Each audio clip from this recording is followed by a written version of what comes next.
Morning.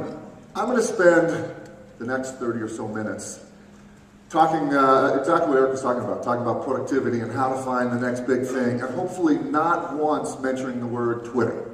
Oops, I just broke my own rule. But what I really want to do is just kind of dig in under the covers and figure out how the economy works and where the ups and downs are, and how everyone in this room and in this industry can create wealth not only for themselves but for society and do good along the way. Meanwhile, this economy sucks. It's awful, right? Even though the stock market is up 60% in 8 months, right, and people are saying the recession is over, it's not. It's ugly out there. And unemployment's 10.2% and probably rising, and jobs are being destroyed more than they're being created. If you go back over the last couple of years, right, this guy, maybe that guy, Bernie Madoff, and I think the real person to blame, as was mentioned, Paul mentioned last year, maybe that guy are to blame for ruining the economy. And the economy sucks. Everything's on sale, 70% off. You know, it's as I said, there's huge dislocations. It's just terrible out there. In fact, look, this guy will code HTML for food, right? An old Razorfish alumni. Whatever happened to them? Anyway, when HTML coders are coding for food, you know that there's dislocation in the economy. People are sitting in the wrong places. And what happened over the last 5 years is, you know, people thought we were creating wealth by pumping up the housing market, but you can't say it was a house of cards, because that's double counting the word house, but it was, you know, houses were built on a house of, you know, 2x8 joists or something, and it was false. And all you did was pull one out and the whole thing came tumbling down.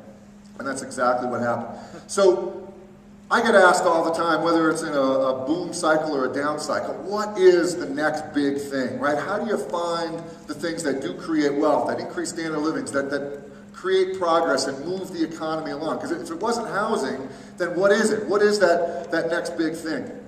And the answer is, I don't know.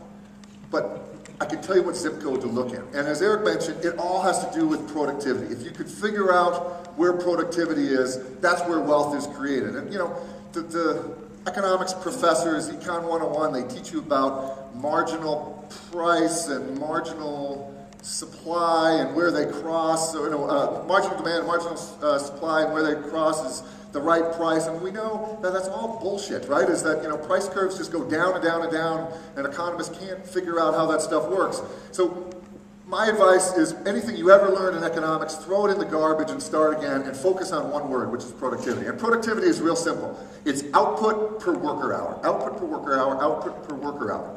And productivity, not increase in money supply or anything. Productivity is the only thing that creates wealth. You can go back 1,000 years, you can go back 10 years, whatever you want. It's output per worker hour.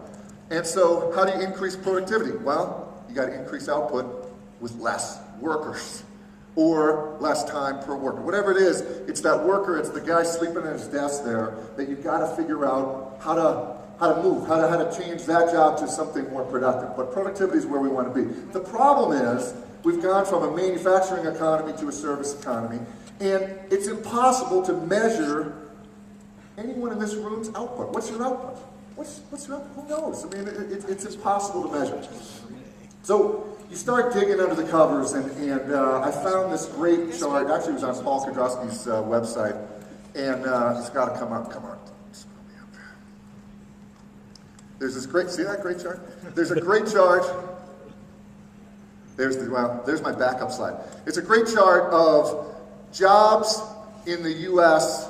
from 1850 to 2000, right? And you know, you can see the big blue one is farmers, right? Farmers were a third of the economy, and now it's just a tiny little slice. And you look at laborers, was bigger and smaller. Somewhere in that list is, you know, telephone operators. Of course, there was no telephone back in 1850, and so that thing has grown. And you can see that over time, the jobs that our economy has constantly changed. But unfortunately, we get stuck. We get stuck where, you know, there's too many auto workers, or too many farm labor, or too many secretaries, whatever else it is. And there are very few tools to get unstuck. But what I love most about this slide is it reminds me of that. It looks, you know, it looks very similar, right? It's a defrag, right? And so, can we defrag the economy, right? We're at a point here where we're stuck. People are in the wrong jobs. Layoffs are going on. More jobs are, as I said before, being destroyed than being created. But are there tools that we can use to defrag the economy? And the answer is, of course there is. It's all you guys in the room. It's technology. It's Silicon Valley. It's Wall Street helping fund this stuff. But I think we really need to dig deeper than just say, yeah, we need to defrag the economy. So what are some of the tools? Well, here's one I found, right?